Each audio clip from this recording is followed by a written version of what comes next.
Good morning and welcome to Ask the Security Guy. I almost forgot what show I was doing. I'm Holly Magnuson here with Shawn Kohrman. And first off, Shawn, I need to say happy anniversary. Happy anniversary. Yep. Today is the first episode of season 3. Oh, wow. We started, and I've got too many things on. There we go. Get that turned off. Sorry about that.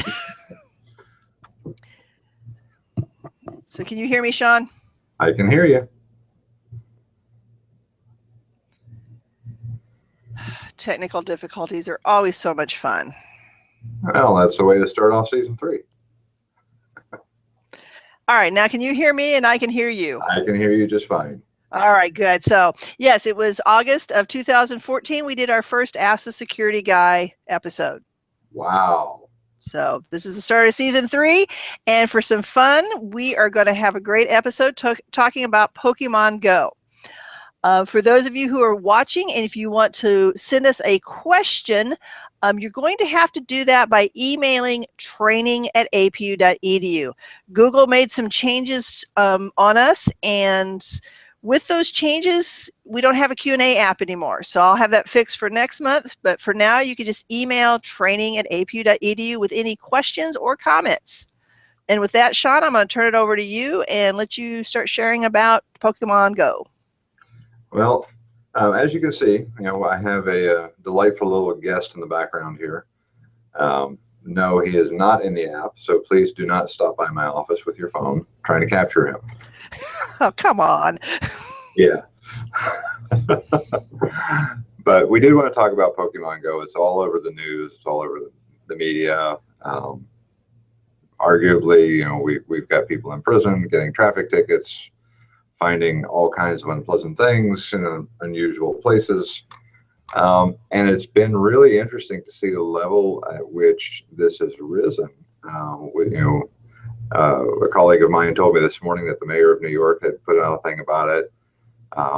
So it's really fascinating to see how this game, this app, is changing a lot of how we operate as a society.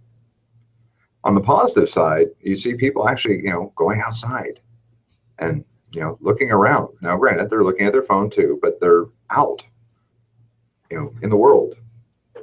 My son and I have actually taken like 3 or 4 walks together now since this app came out. I know, it's crazy. I mean, there's all kinds of pastiness walking around outside now. It's crazy. So that's on the good side. And with that, with the app and with the game, there's obvious security concerns. There's obvious, and when we talk about security concerns around this particular app, we're not just talking about electronic security anymore, because this is an app like several others that we've seen, and this is becoming more and more prevalent, where there's a bridge between the technology world and the physical world. For instance, we see it in access control all the time now, where we've got electronic control systems for door locks, or camera systems, or monitoring, or, take your pick. Those used to be closed systems, that were unique to a building or whatever. Well, now they're all interconnected, and a lot of them are centrally controlled over a network or even remotely. So when you talk about that, that's that intersection between the physical and the technology world, between electronic bits and bytes to actual physical things. And Pokemon Go is a great example of that. It's got people out walking around, looking at stuff, looking at the world they live in.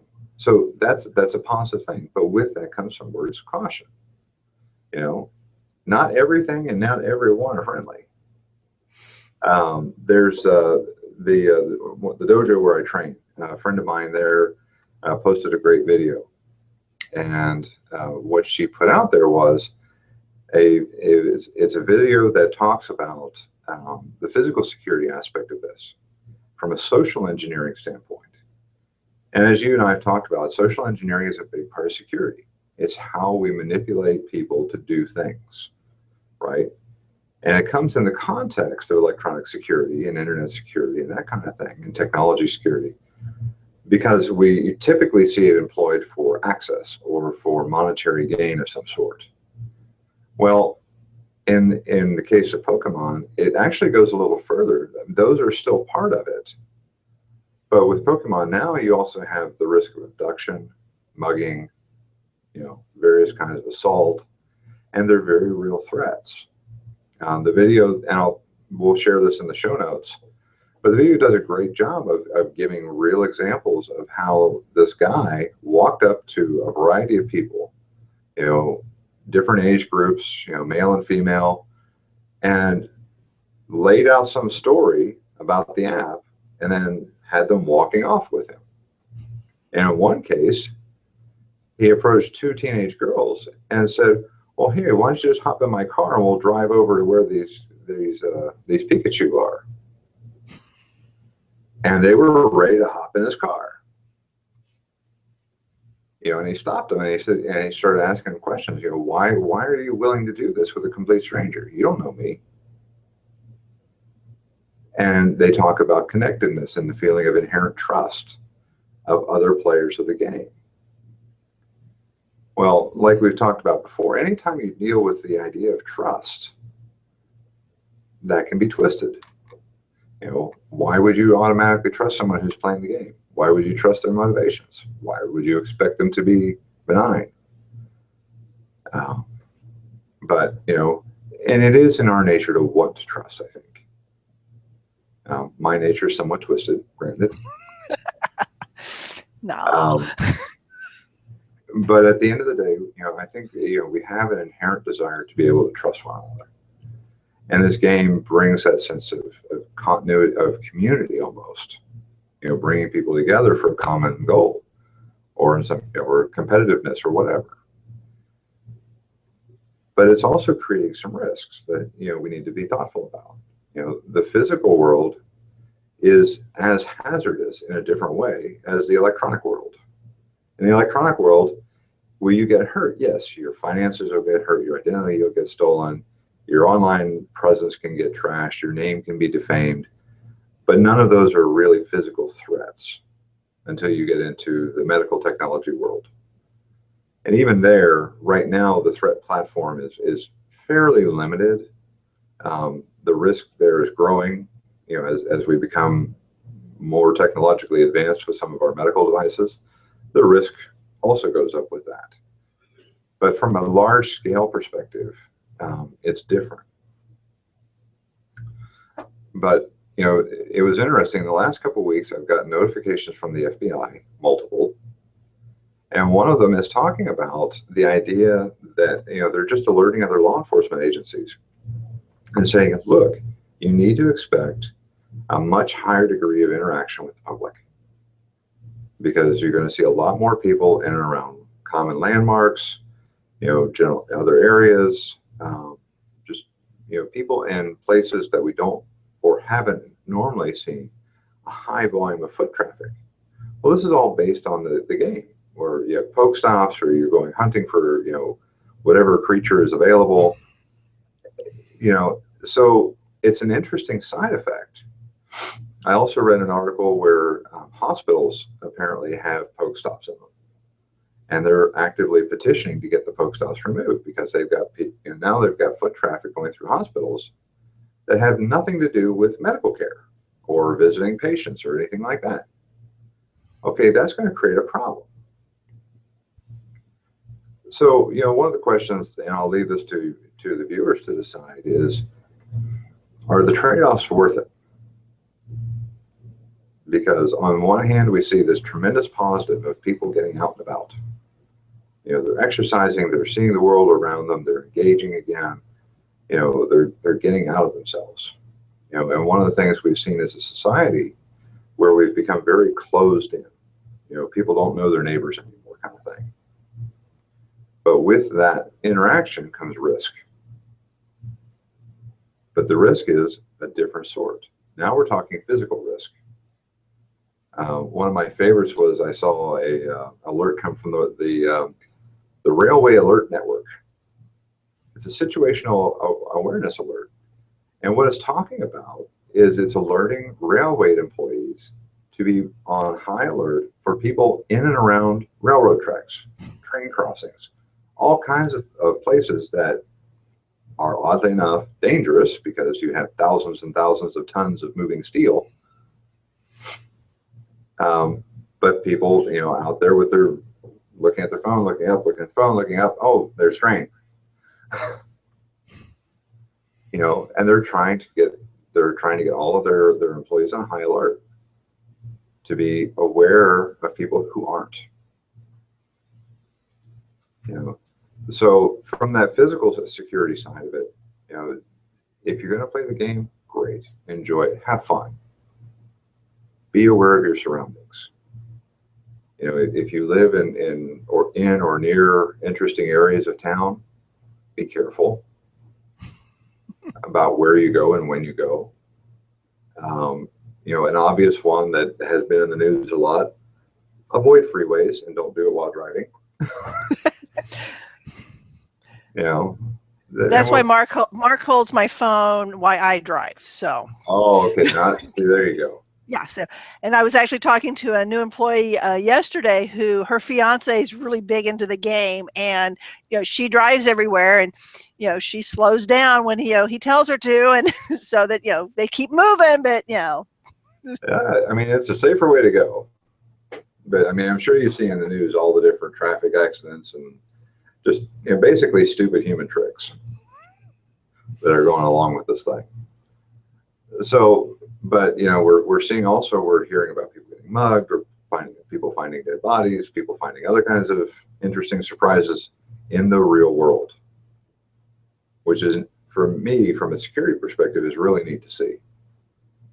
Because as we go further along, this intersection, this tie-in between the virtual world and the real world, that line is becoming more and more blurred. So when we talk about security, and this has been a trend over the last couple of years where we've seen this. This app has the potential to make that line even further blurred than it has been already. But now, all that said, on the physical side, on the electronic side, there are some real concerns to be aware of. So, one, the game allows for in-app purchases. So far, the security around that appears to be pretty solid. Again, use good practices. If you're going to do in-app purchases with it and you're going to buy stuff in the game, don't use your bank card. Use a credit card with a low limit. That way, if something happens, if there's a breach, your risk is automatically lowered. Another thing, the game seems to prefer signups with a Google account, either Gmail or Google Apps of some sort.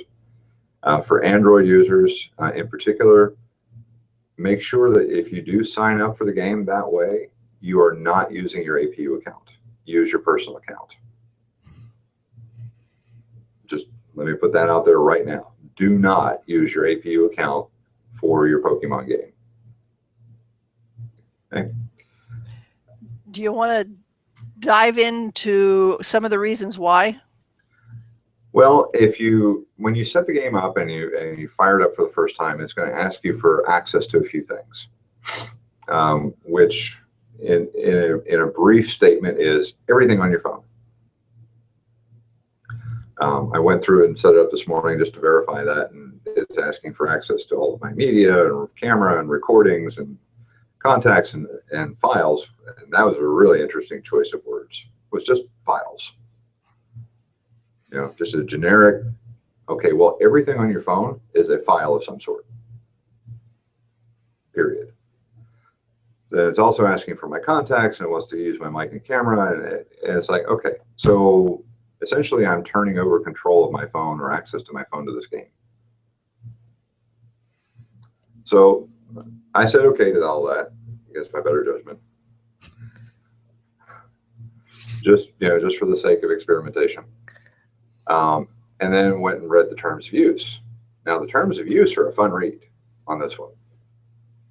As usual, they're in the very fine print, so I suggest a magnifying glass if you're wearing a set of these already. Even if your eyes are good, you're probably still going to need a magnifying glass. But essentially what it says, to put it all in a nutshell, is anything that you do or anything that's recorded in play with the game is open for use by the company. In a nutshell. So you're handing over a lot of privacy and a lot of control and a lot of information when you hit I accept. So you need to be thoughtful. Are you comfortable with that? Is that something you want to do? Because when we talk about risk, we all have different risk levels that we're comfortable with. Some of us are comfortable with very high levels of risk, some aren't. But go ahead, read the fine print on this one. It's fun. It's actually fairly readable for a change. There are parts of it where there's a lot of whereas and wheretofores and blah, blah, blah. But generally speaking, it's pretty clear about what your risk is and what their risk is and what their rights are and what your rights are and what you can expect. Another thing to consider on the electronic side is, you're allowing control of your camera. You're allowing control of your GPS location. That data is going out there because the app needs it to be able to track and correlate where you are versus where some of the game goals are. So that means that data is, again, being shared with another entity. So just keep that in mind. To go back to the account issue a little bit, again, just to be ultimately, very, very, very clear about this, make sure it's on your personal account, whatever account that you use to sign up with. But also, whatever account you sign up with, make sure that you have good password security on that account. We've got a great bit on security.apu.edu about good passwords and good passphrases, how to construct them, how to remember them. We also talk about password managers so you don't lose your mind trying to remember all these things. But whatever account that you're going to hook this up to, the same, and even though we're talking about Pokemon Go, this is true for anything. Any account that you use, a Google account to sign up with or whatever, practice good password security. You're not using the same password in multiple locations. It's a good passphrase. I strongly recommend a password manager unless you're able to remember all these different passwords perfectly. I know that point in my life is long gone. So keep that in mind as well. If whatever account you're using supports multi-factor authentication, use it. I would say 99.9% of organizations out there offer multi-factor authentication for free. They don't charge for that additional layer of security. I mean, there's the random ones out there that do, but that's extremely rare. As far as the app itself goes, make sure that if you're going to download and install this thing, you're getting it from an official source. There are side loads and black market sources for this, and the code behind them is decidedly malicious and has a lot of interesting side effects. I've already seen code samples from one of them that's making the rounds in the UK. Make sure your cell phone is up to date. If your cell phone prompts you for a software update, do it. Don't just say cancel or another time or postpone it. Make sure your phone is up to date. Android, Apple, I don't care what it is. Make sure your device is up to date. I'm going to cut in there for a moment, Shawn, because we do have a question that came in talking about Android versus iOS. And the question is the iOS better for the security aspect versus Android, or are they the same? And I actually had this conversation with a couple of our co-working about the one malware that's been very common on some of the bootleg, the Droid Jack. Mm-hmm. Mm-hmm. So at the end of the day, malware exists for both. So for anyone to make a blanket statement that iOS is more secure than Android or vice versa is inaccurate. It isn't valid. That argument started years and years ago, and for some reason has survived. Essentially, the rule of thumb from a security standpoint is I personally consider Apple as vulnerable as Android, or iOS as vulnerable as Android OS. At the end of the day, it comes down to the user using the device.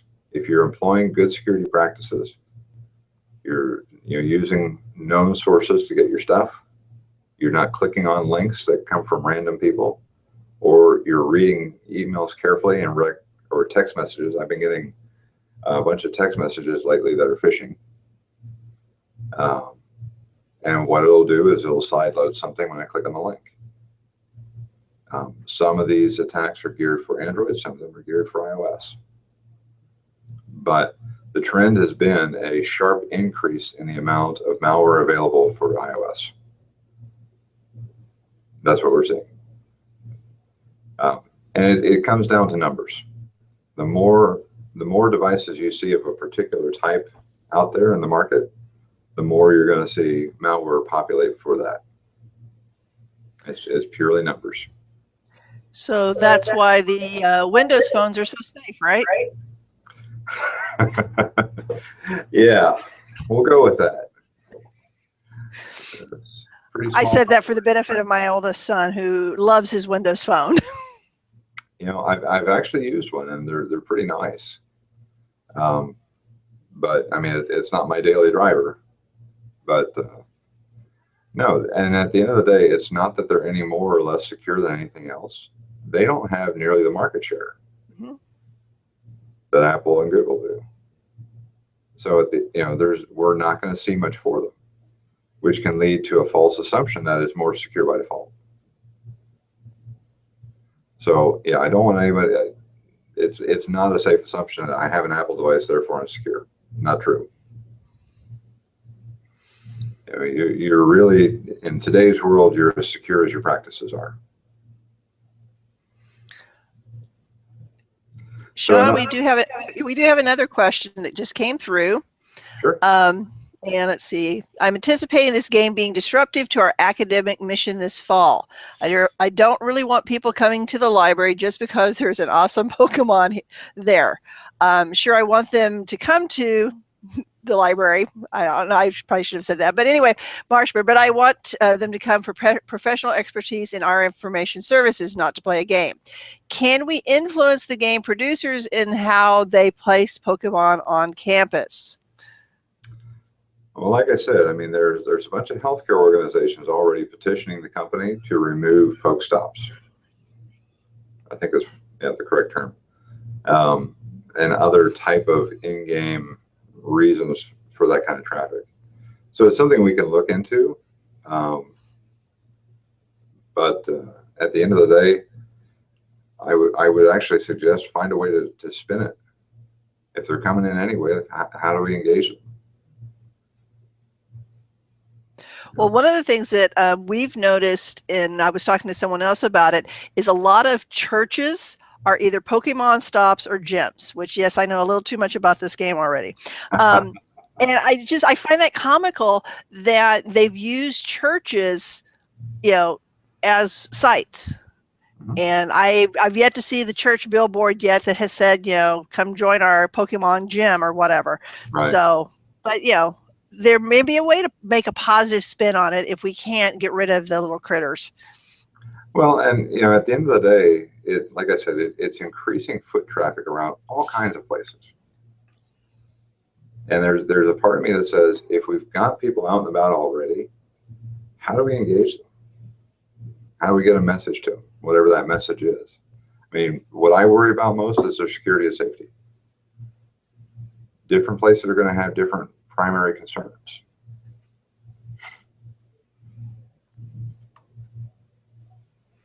So let me see if there's anything else come through.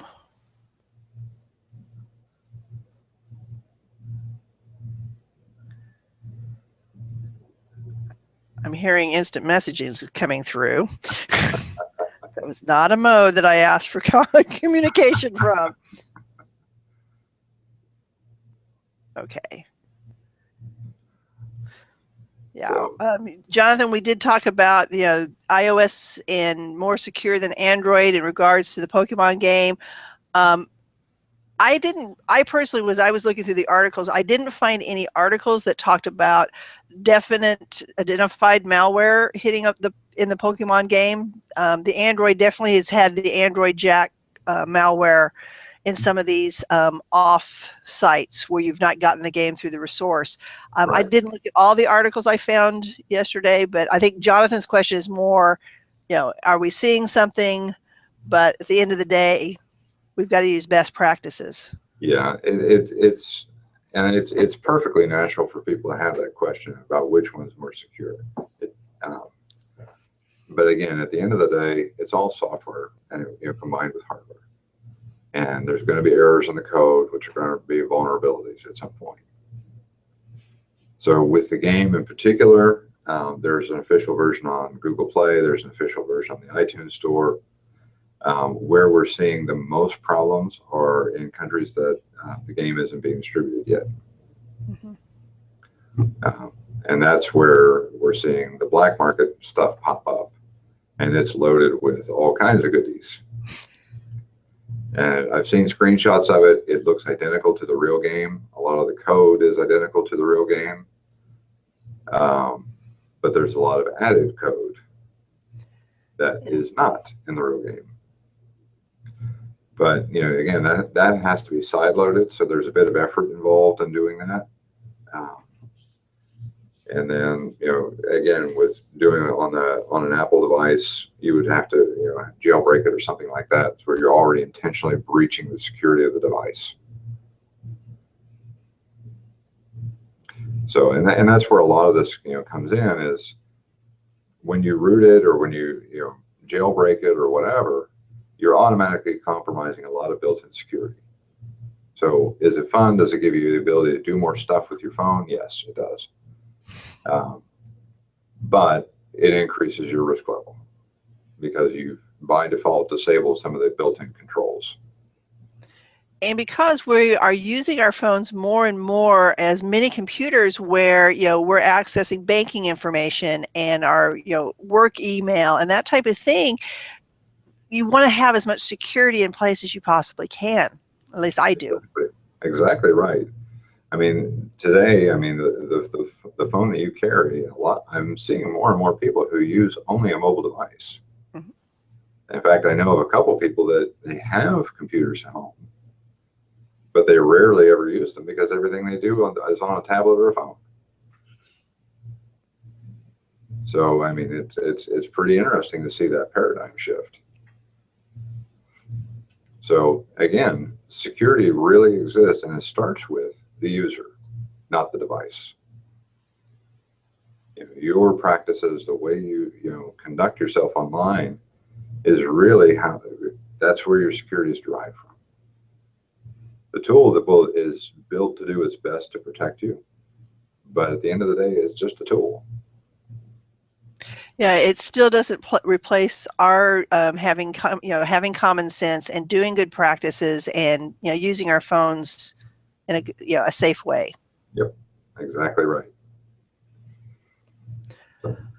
Well, Shawn, I'm sorry. Go ahead, Shawn. Do we have any other questions out there? No other questions have come through. So I think we can probably call this a done deal. If you do have questions, there are several ways you can contact us, and so I won't list all of them. We'll be back, hopefully, as far as we know, the first Wednesday of September, which also, as of right now, the first Wednesday of September, we will be doing a Hangout with IMT with Don Davis and Jeff Birch, and this will be the community's opportunity to ask them some questions. As they share. Yeah, so it may be IMT asking them questions, but everybody can ask them questions. So cool. I got to start working on my list. Work on your list. And with that, we will say goodbye and have a great day. All right. Stay safe out there.